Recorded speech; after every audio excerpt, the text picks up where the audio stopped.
จะถามถึงความรู้สึกสิ่งที่นึกในหัวใจ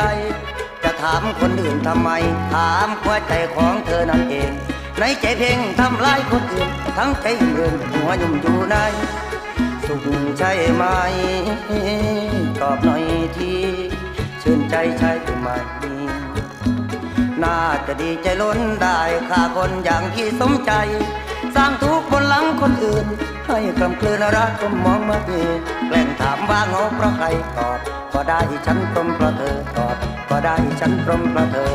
ฉันซึมเซ่อเมาซาอย่าปิ่นหลงกินนวดเหล้าเมาซึมเพราะภัยใครลืมว่าจาฉันปวดอุรานอนภาวะทุกคืนฉันทนกล่ำกลืน